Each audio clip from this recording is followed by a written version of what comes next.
Bom dia, pessoal, tudo bom? Primeiro, eu queria agradecer a presença de cada um de vocês aqui no nosso webinar. Bom, vou falar um pouquinho sobre como o micro-ondas pode ser uma boa solução, tá, para análise de amostras farmacêuticas, na verdade, para o preparo dessas amostras. Eu vou compartilhar minha tela agora com vocês, certo? Se vocês tiverem qualquer dúvida, pode deixar aí no chat que no final eu respondo.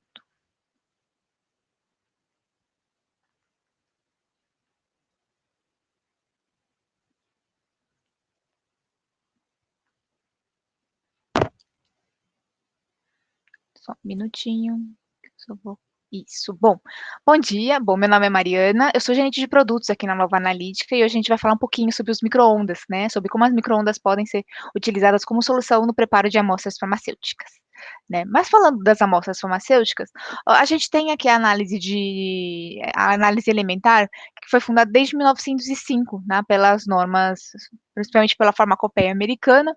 Então, em 1905 foi a primeira publicação do capítulo 231 da USP, certo? E esse capítulo se chamava Metais Pesados. Bom, para esse tipo de análise, de acordo com o capítulo 231, era feito uma análise, na verdade, não era era uma análise elementar, sim, mas não era uma análise espectroanalítica, tá? Eram por outras técnicas, tá? E essas técnicas não eram exatamente muito específicas, tá? A gente usava um padrão ali de chumbo para fazer análise de mais uma meia dúzia de elementos. Mas vocês podem ver que ali depois a gente tem um salto enorme, tá, na data de 1905 para 2008, e aí em 2008 foi publicado o Guia de Limites de Especificação de Resíduos de Catalisadores Metálicos e Reagentes Metálicos também pelo EMA, tá, que é o órgão europeu. E em 2010 teve a primeira publicação dos capítulos 232 e 233 da USP, certo? Então a gente teve ali um gap de 100 anos, tá? E aí sim, com essa publicação a partir de 2008 foram considerados os métodos espectroanalíticos e para isso também foram considerados um novo tipo de preparo de amostras, tá? Bom, e o que que a gente tem aqui no preparo de amostras? Quando a gente fala em preparo para análises espectroanalíticas, a gente fala em decomposição da amostra. E essa decomposição, ela pode acontecer através da via seca e através da via úmida. A via úmida, a gente pode ter 2 sistemas, né, os sistemas abertos e os sistemas fechados. Os sistemas abertos são aqueles conhecidos como as chapas de aquecimento, os blocos de digestão. Então, basicamente, a gente tem ali uma nossa amostra, que seria aqui, por exemplo, as nossas amostras farmacêuticas, uma mistura ácida e sobre um aquecimento para chegar numa solução final, tá, numa solução aquosa. Quando a gente fala nesses aquecimentos, a gente tem 2 tipos de aquecimentos possíveis: o aquecimento convencional, que são utilizados pelos métodos de frasco aberto, que são os que utilizam aqueles mecanismos convencionais, né, de transferência de calor, a condução, a convecção e a irradiação. E nele os frascos são aquecidos antes, e aí o calor do frasco é passado para a solução, tá. E a gente tem o aquecimento por radiação micro-ondas, que são utilizados nos frascos fechados. E esse tipo de aquecimento é diferente, tá, porque quem vai aquecer não vai ser o frasco, vai ser a solução. E esse aquecimento ele acontece através desses 2 mecanismos, que é a condução iônica e a rotação de dipolo. Então aqui, quando a gente considera os sistemas fechados, a gente tem ali as amostras farmacêuticas, a gente tem a mistura ácida e a gente tem ali um aquecimento por radiação micro-ondas. Quando a gente fala nesse aquecimento, o que que a gente na verdade, quando a gente fala nesse processo como um todo, o que que a gente precisa perceber? A gente precisa saber quem são as nossas amostras, tá, qual é a composição delas. A gente precisa saber também quem é a mistura ácida que vai ser capaz de fazer essa decomposição, qual vai ser a proporção entre essa mistura ácida e a quantidade de amostra, e também qual é a qualidade desse ácido, tá. Quando a gente fala em ácidos, aqui a gente tem algumas possibilidades que podem ser utilizadas, como o ácido nítrico, que é o mais utilizado, o ácido clorídrico, o ácido sulfúrico, o peróxido e o ácido fluorídrico, tá. Bom, o ácido nítrico é mais utilizado por ser um oxidante bastante forte, ele consegue, oxidar tanto a matéria orgânica quanto os metais, tá. Ele normalmente pode ser utilizado combinado com o ácido clorídrico, que apesar de ser um ácido não oxidante, ele aumenta o poder de oxidação do nítrico, com o peróxido também, que tem altas propriedades oxidantes, então combinado com o nítrico, tem uma performance melhor. Quando a gente tem algumas amostras com um teor orgânico bastante considerável, a gente pode usar o ácido sulfúrico, tá, por ser um ácido forte. E quando a gente tem interesse de fazer a análise do silício, por exemplo, a gente usa o ácido fluorídrico, porque ele, apesar de ser um ácido fraco, ele é um ácido que tem esse poder de decomposição da sílica, certo? Então é assim que a gente escolhe, basicamente, os ácidos que a gente vai utilizar. Porém, a gente também tem que levar em consideração a qualidade do ácido que a gente está utilizando, tá? Por que isso? Porque muitas vezes a gente mistura ali o seu ácido, mistura a amostra, vai fazer a análise e a gente chega num resultado estranho, tá? Ou num resultado que você acha que você está fazendo análise da sua amostra e, na verdade, está fazendo análise do seu ácido, porque o ácido pode ser muito contaminado, tá? Então, qual é a solução disso? A gente tem a opção de usar um ácido destilado ou usar um ácido ultrapuro comercial, certo? Essa tabela que eu tenho aqui na apresentação, ela é uma tabela que foi tirada do livro de preparo de amostras para análises elementares do professor Francisco Krug, do Sena de Piracicaba. Tá, então se a gente pegar aqui, por exemplo, o ácido nítrico, que é o ácido mais utilizado, aqui no primeiro elemento, o cádmio. Um ácido proanálise, que é o ácido PA, ele tem ali 0,1 de cádmio, tá? Esse 0,1 ppm, ppb. O ácido ultrapuro, ele já tem 0,06, que é metade do ácido proanálise. Mas quando a gente pensa num ácido subboiling, ele já tem 0,001, que é consideravelmente abaixo, muito abaixo do proanálise, certo? Então, o ácido destilado, ele tem uma qualidade ainda melhor do que o ácido ultrapuro, muito melhor, claro, que o ácido PA, e você consegue ele por um valor muito mais acessível, tá? Aqui eu coloquei os dinheirinhos, desculpa, ele acabou ficando em cima do comercial, mas quando a gente fala em ácido PA, a gente está falando que o ácido nítrico vai custar ali por volta de uns R$ 100 o litro. Quando a gente fala de um ácido ultrapuro comercial, a gente já está falando ali de por volta de R$ 2.500 o litro, tá? Então são 25 vezes mais caro. Então, por isso que a gente leva em consideração essa subdestilação, tá? E qual que é a diferença de uma destilação subboiling para uma destilação convencional? Quando a gente está falando da destilação convencional, a gente está falando sobre o aquecimento convencional, claro, ali pela plaquinha de aquecimento, e a gente tem o aquecimento vigoroso, é como se a gente estivesse fervendo água, por exemplo, no nosso fogão, tá? Então, você tem ali as moléculas, elas vão estar se remexendo, certo? Então, você vai ter as partículas limpas que vão sendo evaporadas, mas você também tem partículas sujas que ficam dispersas no ar. Então, essas partículas sujas acabam contaminando as partículas limpas. Quando a gente fala numa destilação subboiling, a gente já fala de uma temperatura abaixo do ponto de ebulição ali do seu ácido. Então, você vai aquecer primeiro a superfície, tá? Então, você não tem esse aquecimento vigoroso, então você não tem essa contaminação cruzada entre as partículas, tá? A Milestone, ela já está há 30 anos nesse mercado de gestão de amostras, tá? E ao longo dos anos foi desenvolvendo equipamentos periféricos para ajudar no preparo. E um desses equipamentos que foi desenvolvido são os destiladores de ácido subboiling. Então a gente tem dois modelos, que eu queria mostrar para vocês. O Subclean, ele é todo feito de TFM, onde entra em contato com o ácido, então você pode destilar o ácido nítrico, o clorídrico, mas você também consegue destilar o HF.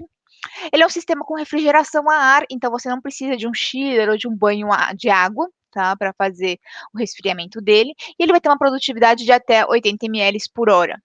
Agora, se você precisar de um sistema de maior produtividade, você pode ir para o Duopur. Esse Duopur, ele já tem uma produtividade de até 400 ml por hora. Por que que tem essa alta produtividade? Porque ele é um sistema que, além de ser duplo, tá? Por isso que é o nome Duopur, ele tem um sistema de refrigeração a água, que é mais eficiente que o sistema de refrigeração a ar, tá? E esse sistema ele é feito de quartzo, então você consegue fazer a destilação do nítrico e do clorídrico, mas você já não consegue fazer a do HF, tá?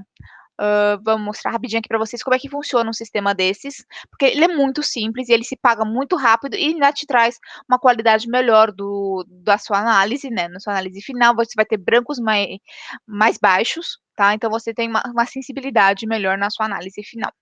Então, basicamente, o que a gente tem aqui? O número 1 é o frasco onde vai ter a condensação, o número 2 é onde tem o sistema de aquecimento, né, para o infravermelho. O número 3 é o frasco de coleta. Ali o frasco rosinha é o frasco de ácido PA, tá? E a gente vai ter um sistema de bombeamento. Esse sistema de bombeamento, ele vai bombear o seu ácido PA para dentro do sistema, certo? Uma vez que o seu ácido foi bombeado, você tem ali o aquecimento por radiação infravermelho. O seu ácido vai ser evaporado, certo? E vai para o frasco de condensação. No frasco de condensação, a gente tem um fluxo de ar. Esse fluxo de ar, ele esfria as paredes do frasco, certo? E esfriando as paredes do frasco, você vai ter ali o ácido que vai estar quente, vai bater nas paredes e vai condensar ali no frasco de coleta, certo? Então, ao final, o que a gente tem? A gente tem o frasco destilado, o frasco com ácido destilado, a gente tem um restinho de ácido sujo que vai ser bombeado para o seu frasco original, tá? É bastante simples o sistema de destilação. Mas agora vamos falar sobre a parte de digestão mesmo, como que a gente escolhe um sistema de digestão adequado para as nossas amostras.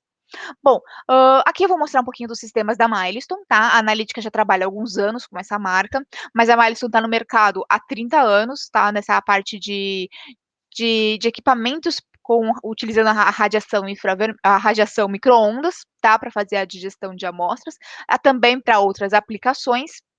E a gente tem uma gama enorme de equipamentos, dependendo do tipo da amostra que você tiver, e dependendo também de suas necessidades, tá? Então, do mais simples, que é o Ethoslim, até o mais avançado, que é o UltraWave e UltraClave, certo?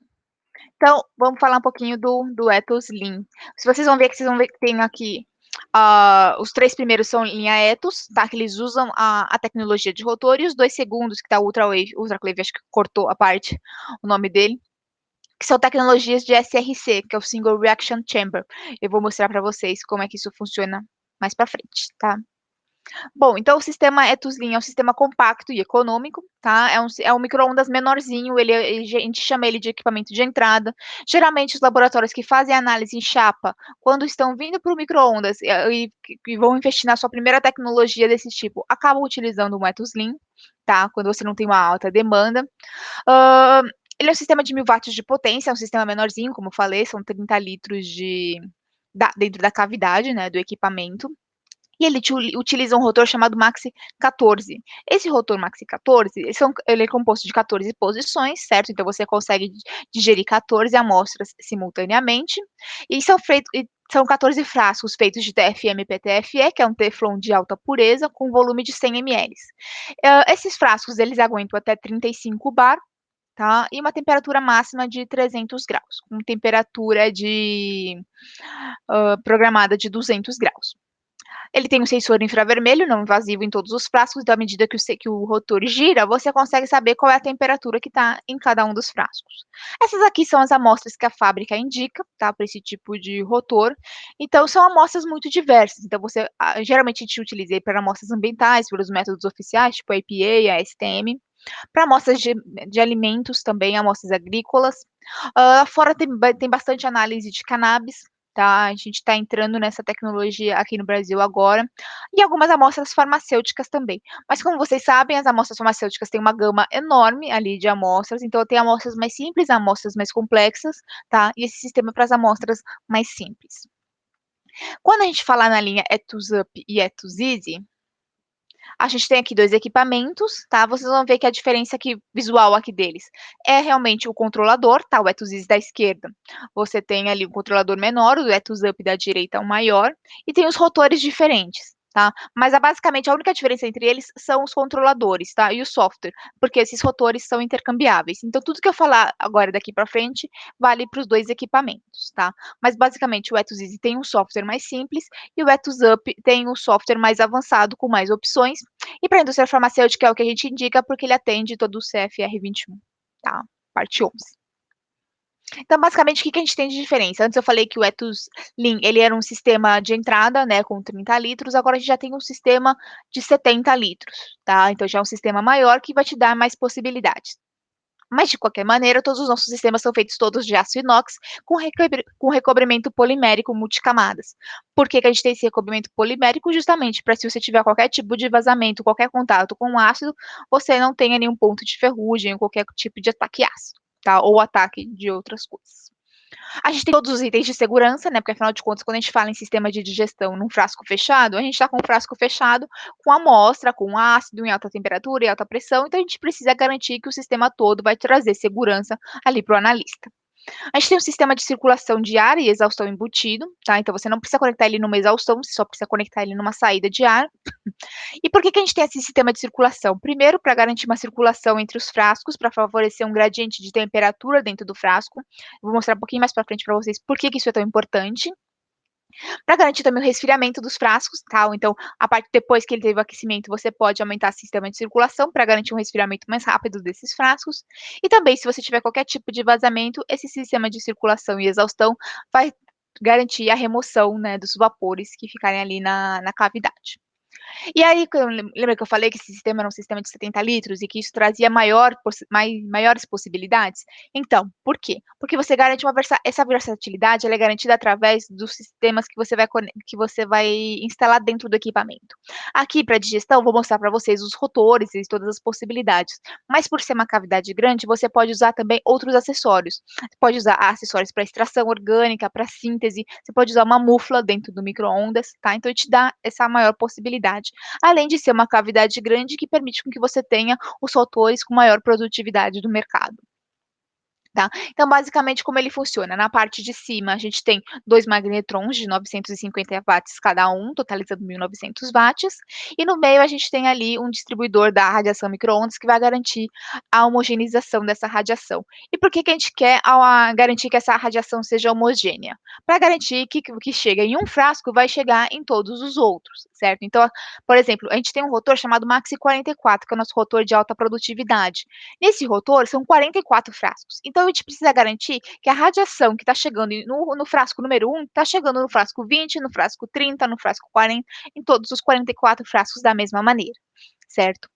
Então, bom, sobre esse rotor, a gente tem ali, ele é bem parecido com o Maxi 14, igual eu havia comentado, só que com uma produtividade maior. Então, são 44 frascos, também feitos de TFM PTFE, que é o melhor polímero que a gente pode utilizar hoje no mercado para esse tipo de aplicação, tá? Porque ele tem essa resistência, além ter uma alta pureza, perdão, ele tem essa resistência de até 300 graus. São frascos de 100 ml, que vão aguentar até 35 bar, e aí foi como eu falei, a temperatura programada máxima é de 200 graus, mas você pode trabalhar até 300, mas ele suporta até 300. E vocês vão ver que nos 3 rotores, a gente tem ali 200/300, 220/300, 240/300. Por que que eu tenho essa diferença entre a temperatura programada e a temperatura máxima do frasco? Primeiro, quando a gente coloca uma amostra desconhecida, por exemplo, coloca uma mistura ácida, a gente não sabe exatamente como ela vai se comportar lá dentro. Algumas reações são mais exotérmicas, outras menos. Depende também um pouco da mistura ácida que você vai utilizar. Então, por exemplo, se você usar ácido sulfúrico, que tem um ponto de ebulição mais alto, você pode passar facilmente ali dessa faixa dos 220, 240 graus, tá? Então, mesmo que a temperatura da reação aumente, você sabe que você tem esse gap, né, de temperatura, você ainda está numa faixa segura de trabalho, tá? Então, se de repente subir a temperatura, for para 250, 260 graus, não tem problema, tá? O seu sensor vai te falar que você está numa temperatura mais alta e o seu frasco vai aguentar perfeitamente, certo? Então, na outra ponta, a gente tem o SK15, que é o rotor de alta pressão. Agora a gente está falando em 15 frascos, e eles são frascos também de 100 ml, mas agora eles vão aguentar 100 bar e 240 graus de temperatura programada, certo? E a gente tem o intermediário, que é o Maxi 24 HP. Esse HP é de high performance, então ele vai combinar uma produtividade mais alta do Maxi 44 com uma pressão mais alta do SK15, certo? Então agora a gente está falando em 24 frascos de TFM e PTFE. Esses frascos agora são de 80 ml, não mais de 100 ml, mas eles aguentam até 60 bar, certo?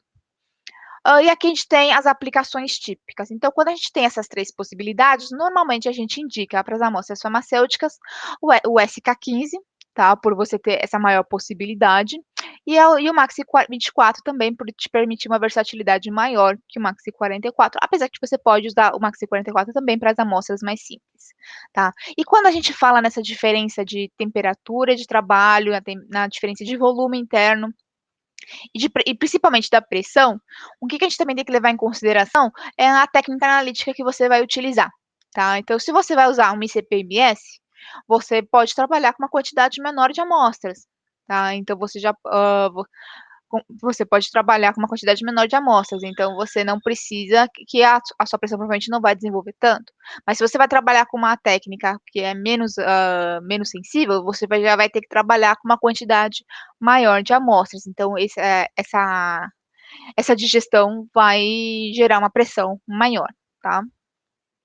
Aqui é um pouquinho, eu queria mostrar para vocês como é que funciona o sensor de temperatura.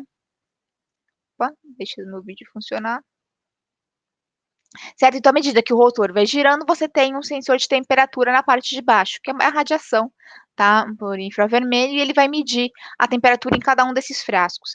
Vale lembrar que esse comprimento de onda no infravermelho é um comprimento no qual o frasco é transparente, tá. Então se o frasco é transparente, o que acontece? A gente não está lendo a temperatura do frasco, a gente está lendo a temperatura direto da amostra. E no Let's Up, esse aqui é o resultado que a gente tem, tá? É a visão que a gente tem do controle de temperatura. Então, por exemplo, aqui a gente está usando um rotor SK15, tá? Então, todo mundo que está em azul chegou na temperatura, está numa temperatura abaixo da programada, quem está em verde está na temperatura exata da programada, e quem está em vermelho está numa temperatura mais alta da programada. Então, por exemplo, ali o frasco 7 está em azul. Então, a temperatura programada aqui era 210 graus, mais ou menos, e ele estava em 195. Então, ele ainda estava chegando ali na temperatura que você programou, então ele vai ficar azulzinho te mostrando que está numa temperatura abaixo. Ou o frasco 2 está numa cor vermelha. Aí você vai olhar que ele está numa temperatura acima da programada. Isso pode ser um problema, mas pode não ser. Então, a gente olha ali o perfil de temperatura. Então, você vê ele aquecendo, tá? Aí chega ali por volta de uns 20 minutos, ele tem um pico de temperatura. Provavelmente alguma reação exotérmica que aconteceu lá. Só que foi uma reação que foi só um pico de temperatura e voltou a se comportar como a gente esperava. Então, isso não é um problema, tá? Então, você está num azul ou no vermelho não é um problema só porque a sua temperatura programada é a verde. Você precisa saber exatamente o que está acontecendo para saber se isso realmente vai interferir na sua digestão. E a gente também tem um sistema de controle chamado Venting Reseal, tá? Ele é um sistema muito legal e muito importante. Por quê? Quando a gente está trabalhando num sistema fechado, como eu falei antes para vocês, tem amostra, tem ácido, tem alta temperatura, tem alta pressão e uma reação acontecendo ali. Se o sistema for absolutamente fechado, o que acontece? Você cria uma bombinha, certo? Porque uma hora aquilo vai estourar porque não vai aguentar tudo a reação que pode acontecer. Então, o mercado, né, de sistemas de gestão de frasco fechado foram desenvolvendo várias técnicas para você liberar a pressão excedente. Então, existem diversas tecnologias, tem disco de ruptura, por exemplo, que você tem uma lâmina de metal em cima do frasco, e se você passar da pressão máxima, essa lâmina vai estourar, tá? Ele vai liberar essa pressão, só que a desvantagem é que você não desestoura, certo? Então, uma vez que isso aí rompeu, você tem que parar a sua digestão para poder refazer, certo. Outra técnica, tem uma técnica de abertura do frasco, só que o frasco abre, libera essa pressão sobressalente e não volta a fechar. Então o que acontece? Você está fazendo uma digestão em frasco fechado, de repente você já está numa digestão em frasco aberto, porque você não tem mais a pressão interna. A Milestone desenvolveu um sistema chamado Venting Reseal. E como é que funciona? Aqui onde a imagem branca é a tampa de selagem do frasco. Em cima tem uma tampa preta, uma mais escura, na verdade ela é marrom. E na verdade ela não é uma tampa, ela é uma mola. Tá, então o que acontece? Você tem a sua reação acontecendo dentro do seu frasco, e vamos supor que esse frasco aqui ele tenha o limite de 100 bar. Mas vamos supor que de repente desenvolva uma pressão que excedeu esses 100 bar, chegou lá em 120. Então o que vai acontecer? Vai ter uma abertura muito rápida da tampa, ela vai liberar essa pressão excedente e voltar a fechar. Tá? Então ele vende, que ele vai liberar a pressão, e o reseal, ele volta a fechar. Aí você me pergunta, ué, mas nesses segundos que ele ficou aberto, você pode perder os voláteis. E não, ele não perde os voláteis, você vai perder só a pressão de água que você tem lá dentro. Por quê? Lembra que eu comentei que a gente tem um sistema de circulação de ar dentro do equipamento, que favorecia o gradiente de temperatura? É justamente isso. Quando a gente fala em digestão por micro-ondas, a gente fala de diversos materiais ali dentro do sistema, tá? E cada um vai interagir de uma maneira diferente com a radiação micro-ondas. A carcaça, por exemplo, ela é feita de metal, tá? Então são materiais condutores, eles vão refletir a radiação micro-ondas, não vai absorver a radiação. O material do frasco são materiais isolantes, são materiais que são transparentes à radiação micro-ondas. Então a radiação vai passar por esse material e não vai interagir com ele. E quando a gente fala da sua amostra ali com a mistura ácida, eles sim são os materiais dielétricos, eles sim são os que vão absorver essa radiação. Então, se quem vai absorver a radiação é a sua amostra, é só essa parte do frasco onde vai estar quente, que é a parte de baixo, onde você tem a amostra absorvendo a radiação micro-ondas. Então, à medida que vai evaporando, o que acontece? Chega na parte fria, que é onde está azulzinho ali, ele vai recondensar, certo? Então, seus voláteis vão estar recondensando o tempo todo nesse momento, tá? Então, você não perde eles nesse abertura e fechamento super rápido do frasco. E aqui, como eles funcionam, tá? Vou mostrar aqui para vocês os principais frascos. Esse aqui é o SK15, então você tem um frasco que vai aguentar sem bar, as tampinhas que eu falei para vocês, ele tem uma camisa de proteção de pique para poder suportar o sem bar, e ele é um sistema todo segmentado. Tá? Por quê? Porque para você não ter que montar esse rotor fora do equipamento e depois trazer para o equipamento e ser um rotor pesado, você pode ir encaixando dentro da própria cavidade do micro-ondas. E esse aqui é o Maxi 44, que é semelhante também ao Maxi 24. Então, você tem ali o frasco, você tem essa tampinha interna, que é a válvula que vai abrir e fechar, e depois a tampa que você pode rosquear simplesmente na mão, tá? E encaixar em todas as posições. Todos os nossos rotores, você não precisa utilizar eles completos, nem de metade, você pode utilizar a quantidade que você preferir. Você só precisa trabalhar pelo menos ali com 2 amostras. E aqui algumas aplicações da indústria farmacêutica, tá? Então aqui a gente tem um application note, se alguém tiver interesse pode me mandar uma mensagem que eu mando para vocês. Então tem aqui algumas amostras de celulose microcristalina, do estearato de magnésio, do ibuprofeno e do ácido salicílico. Foi feito aqui uma metodologia de aquecimento de 10 minutos a 160 graus, depois 15 minutos para chegar de 160 a 120, a 210, perdão, e depois 10 minutos em 210 graus. Tá? Para todas essas amostras foram utilizadas meio grama de cada amostra, aqui a gente usou um Maxi 24, tá? E de uma mistura ácida de 5 ml de nítrico para 1 ml de peróxido. Essas análises foram feitas no ICP óptico, tá bom? Então a gente tem aqui os principais elementos, né, da farmacopeia. Foram feitos spikes, né? Então foi feito um teste de adição e recuperação. A gente vai ver que os testes de adição e recuperação também bem próximos a 100%, e o desvio padrão não passou de 3%, tá? Eu acho que o maior aqui é o de 2,5, né, pro mercúrio, o que é um valor muito bom. Na verdade, tem um 2,6 ali pro níquel. A gente também pode fazer a análise no SK15, como eu havia comentado com vocês. Então, a gente também usou a celulose microcristalina, o estearato de magnésio, mas agora a gente usou algumas cápsulas e também um suplemento. Esse suplemento ele não está no escopo da USP 232233, mas está no escopo da 2233. Então, você vê que aqui a gente está trabalhando também com meio grama de amostra, para o estearato e para a celulose, mas a gente já consegue trabalhar com 0,7 das cápsulas e com 1 grama do suplemento. A gente também vai trabalhar ali em 210, mas como agora o sistema já é mais robusto, aguenta uma pressão maior, a gente não precisa parar antes em 160 e depois fazer o aquecimento mais lento. Então já pode ir para 210 direto.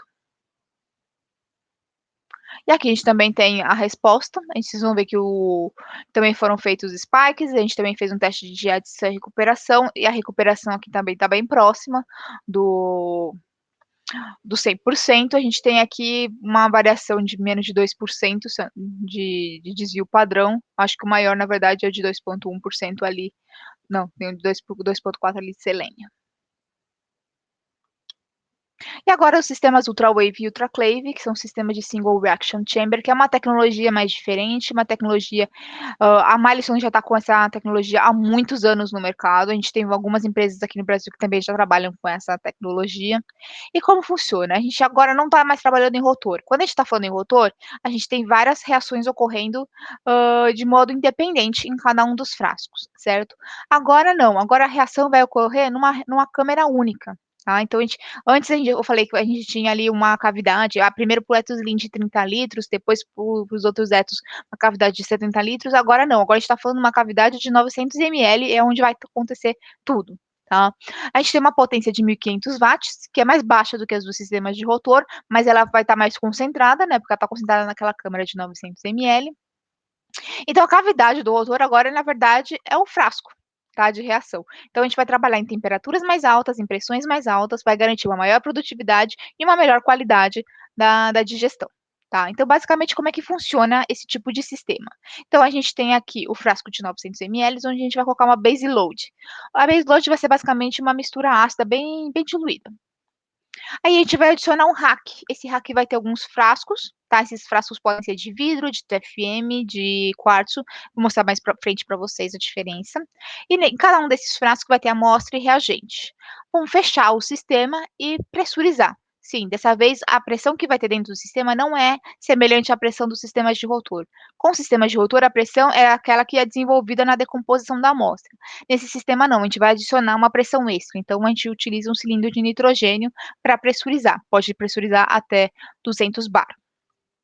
Então a gente vai ter um sistema de controle de temperatura e pressão, tá? E o aquecimento de micro-ondas simultâneo com a refrigeração. Por quê? Porque a gente já está trabalhando em temperaturas de 300 graus e já está trabalhando em pressões de 200 bar. Então, você precisa controlar exatamente o sistema para saber o que está acontecendo. Teve a digestão, o sistema vai resfriar, tá? E vai despressurizar.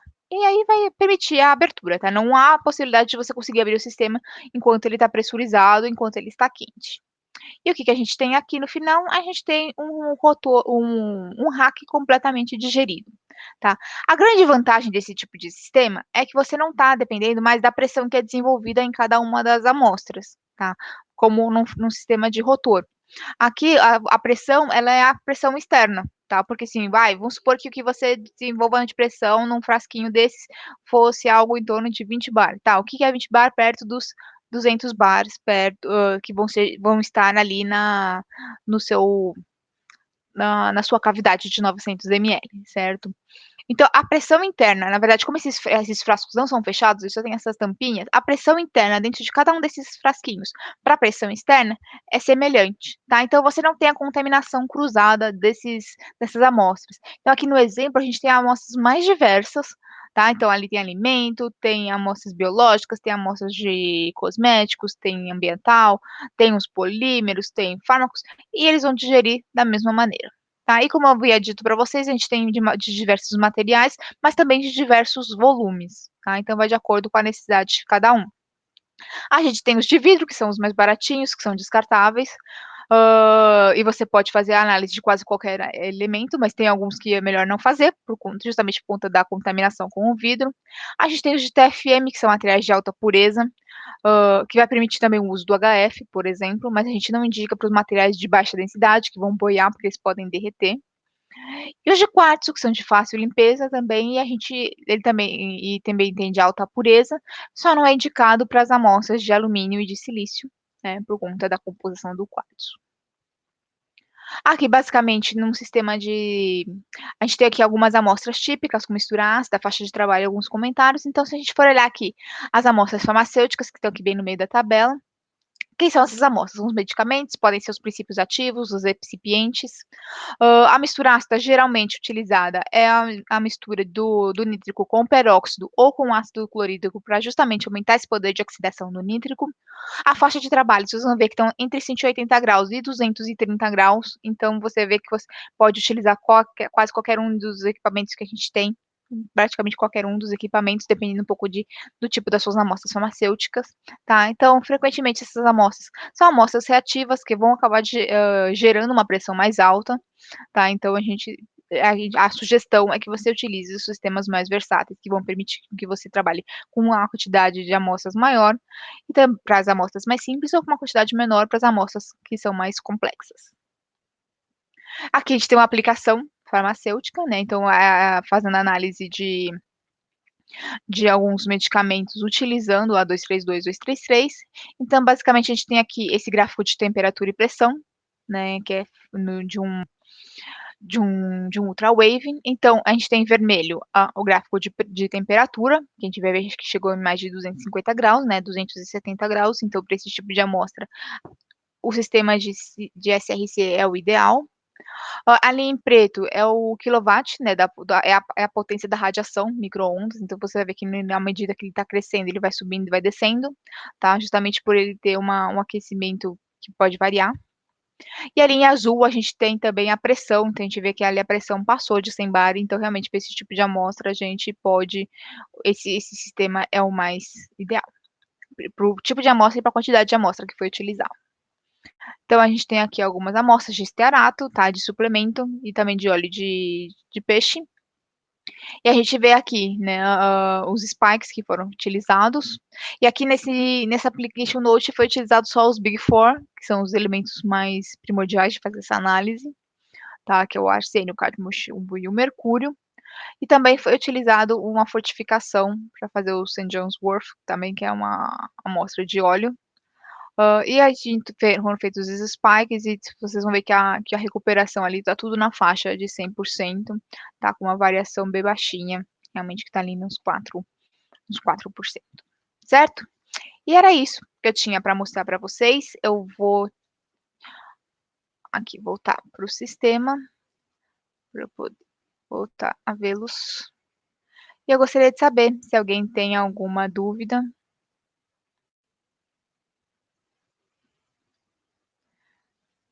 Se vocês tiverem alguma dúvida, pode colocar aqui no chat. Eu vou parar de gravar, tá? Eu agradeço muito a oportunidade de estar aqui falando para vocês.